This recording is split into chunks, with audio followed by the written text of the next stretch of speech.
2-3 দিন বিশ্রাম নিলে আবার ঠিক হয়ে যাবে। আর এবার পুজোতে যা সব ঘটনা ঘটলো তাতে আমার শরীরের থেকে মনের ওপর জোরটা বেশি পড়েছে। সেসব কথা এখন আর ভেবে লাভ কি বড় মা? গ্রামের লোক তো দেখলো, সবাই দেখলো যে বাড়ির বউ কিভাবে শ্বশুর মশাইয়ের মুখে মুখে তর্ক করে, অসভ্যের মতো আচরণ করে, এমনকি নিজের স্বামীর কথাও শোনে না। দোষ তো তোরই। তুই ছেলেটার এমন একটা বিয়ে দিলি যে তার জীবনটাই শেষ হয়ে গেল। আমার বড় নাতিটা বড় ভালো গো বৌমা, ওর জন্য আমার খুব দুশ্চিন্তা হয়। তবে এ কথাও ঠিক, ওই বউ যেমন সবার সামনে শ্বশুরের মুখে মুখে তর্ক করে ঠিক কাজ করেনি, আমার বড় নাতিও গ্রাম শুদ্ধ লোকের সামনে তার বউকে যা বলল সেটাও ঠিক হয়নি। না না বড় মা, রুদ্র কিন্তু কখনো বড় বৌমার সাথে ওভাবে কথা বলে না। আমার মনে হয় কি রুদ্র মাথাটা একটু গরম ছিল তো, তাই ওভাবে একটু বলে ফেলেছে। আমি জানি রুদ্র কিন্তু বড় বৌমাকে নিয়ে খুব সুখী। না বৌমা না, সুখী হলে সবার সামনে বউকে কেউ এইভাবে কথা বলে না। আমার অভিজ্ঞ চোখ, সংসার তো আমরাও করেছি। আমার নাতিটা ওই বউকে নিয়ে যেন জ্বলে পুড়ে মরছে। আসলে কি জানো বড় মা, রুদ্র না চিরদিন আলোর সঙ্গে শুধু অ্যাডজাস্ট করে এসেছে, আজও করছে, স্বামীর দায়িত্ব পালন করছে। এর বাইরে কিন্তু আলোর প্রতি রুদ্রর কোনো সহানুভূতি নেই, কোনো অনুভূতিই নেই। এতদিনের চেপে রাখা দুঃখটা, যন্ত্রণাটা হয়তো এইভাবে বেরিয়ে এসেছে। 2:45 বাজে, এখনো আলোর ঘরে আসার সময় হলো না। মণ্ডপে বসে কি করছে কে জানে? এখন আসার কি হবে? তোরাই করছিস এখানে? হ্যাঁ কি তার মানে বড় বৌদি এখনো মণ্ডপে একা একা বসে আছে, আর তুই নিশ্চিন্তে ঘরের মধ্যে বসে আছিস বড় ভাই? তোর কোনো দায় নেই তাই না? তুই এভাবে কথা বলছিস কেন আমার সাথে রাইমা? প্লিজ হ্যাঁ কি ব্যাপার? আমি বুঝিয়ে দিচ্ছি প্লিজ। তুমি কি হয়েছে? আমি ডোন্ট মাইন্ড দাদা, আসলে ও কন্টিনিউয়াসলি সারা রাত ধরে কেঁদে চলেছে, আমি ওকে শান্ত করতে পারছি না। বৌদির জন্য টেনশনে আছে, তাই বৌদি কি করছে না করছে আমি তাই জন্য আপনার ঘরে নিয়ে এসেছি। Please don't mind.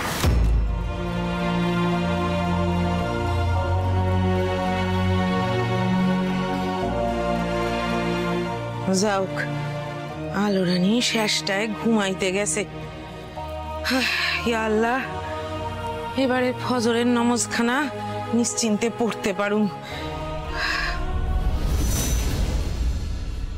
মনটা এত অস্থির করতেছে কেন? মায়াটারে একবার দেখতে পারলে ভালো হতো। কাল রাত্রিরে আলোরানি যা একখান কাণ্ড ঘটাইলো। বড় ভাই, তুই আজ বড় বৌদির সাথে যে আচরণটা করেছিস না, একদম ঠিক করিসনি। তুই একটু মাথা ঠান্ডা করে ভেবে দেখ তো, বড় বৌদি তোকে যে কটা কথা বলেছে একটা কথাও কিন্তু ভুল বলেনি। প্লিজ রাইমা, এবার একটু থামো। দেখলে তো বৌদি এই ঘরে নেই, আমরা এখান থেকে যাই, বড় মণ্ডপে গিয়ে দেখি। এসো এসো। তুমি আমাকে ছাড়ো, বলতে দাও। যে মানুষটা সারাক্ষণ অন্যের কথা, অন্যের ভালো মন্দের কথা ভেবে যায়, দিন রাত তোর বাবা মা ভাই বোন সবার ভালো মন্দের জন্য নিজের প্রাণপাত করে দেয়, সেই মানুষটাকে তুই কি করে পড়ে গেছে বললি রে? তাহলে যেদিন তোদেরকে বাবা এই বাড়ি থেকে বার করে দিচ্ছিল, তুই সেদিন কি বলেছিলি যে বড় বৌদি নাকি তোর দায়িত্ব? তার মানে সেই কথাটা তুই সেদিনকে মন থেকে বলিসনি, তাই তো? বড় বৌদি তার মানে তোর দায়িত্ব নয়, তোর টাকা পয়সা বাড়ি গাড়ি কোনো কিছুর ওপরেই বড় বৌদি তার মানে কোনো অধিকার নেই। বড় ভাই চুপ কর, বড়দা ভাই আমাকে বলতে দে। বাবা, ছোটদা, ছোট বৌদি সব সময় দিন রাত বড় বৌদিকে অপমান করে কথা বলে। একটু কিছু গন্ডগোল হলে সব দোষ বড় বৌদির ওপর দেয়, তবুও সেই মানুষটা মুখ বুঝে সবটা সহ্য করে, সবার দায়িত্ব পালন করে। বুঝিস না সেটা? বুঝিস না তাই না? আজকে সেই মানুষটাই নিজের জীবনের ঝুঁকি নিয়ে তোরই বোনকে আগুনে পড়ার হাত থেকে বাঁচালো, কিন্তু আর তোরই ভাইপোকে একা একা দায়িত্ব নিয়ে উদ্ধার করে নিয়ে আসলো, আর সেই মানুষটাকে তুই এত বড় বড় কথা বললি। কি করে বললি রে, কি করে বললি?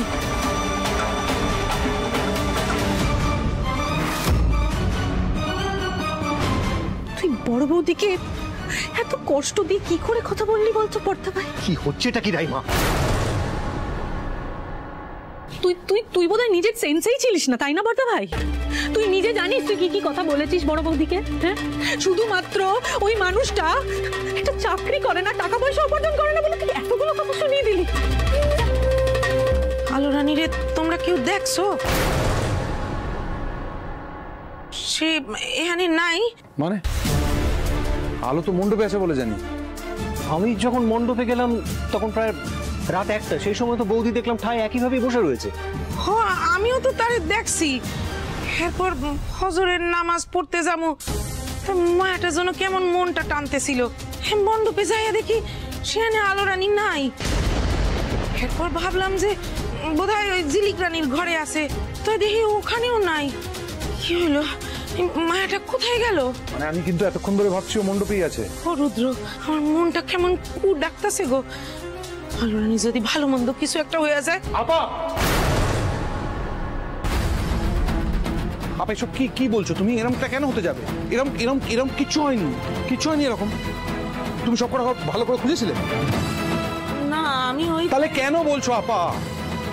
আলো ঝিলিকের ঘরে নেই তো কি, আলো রান্নাঘরে আছে, বাথরুমে আছে, গিয়ে দেখি।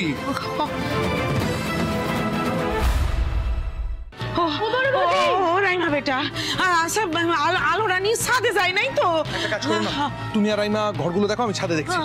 দাদা, হ্যাঁ বৌদি বাড়িতে নেই। বাড়িতে নেই? না। রাত্রি 3টে বাজে, এখন কোথায় গেল? ও জামাই, তুমি কেমনে জানলে আলো রানী বাড়িতে নাই? শোনো শোনো, আমি বাইরে গিয়েছিলাম, দেখলাম মেন গেট খোলা আর সিকিউরিটি ঘুমোচ্ছে। হে আল্লাহ, এইটা তুমি কি কইলে? এই রাত্রিবেলা মায়াটা গেল কই? কোন স্টেশনে যায়নি তো ট্রেন ধরতে? বড় বৌদি আবার কোনো অঘটন ঘটিয়ে ফেলেনি তো? রাইমা চুপ কর। আমাকে ধমকাচ্ছিস কেন তুই? যদি কিছু বলার থাকে নিজেকে বল বড়দা ভাই। কি হচ্ছে নাকি? মুখটা বন্ধ করো, চুপ করো। কেন চুপ করবো আমি? আমি চুপ করবো না। আর ভগবান না করুক বড় বৌদির কিছু হয়ে যায়। যদি হয়ে যায় না কোনো অঘটন বড়দা ভাই, এর জন্য জেনে রাখ তুই দায়ী হবি, শুধুমাত্র তুই দায়ী হবি। কিন্তু আমি যাচ্ছি। না না, আমি না। না, আলো যদি এ বাড়ি থেকে আমার জন্য গিয়ে থাকে, তাহলে আলোকে আমি ফিরিয়ে আনবো।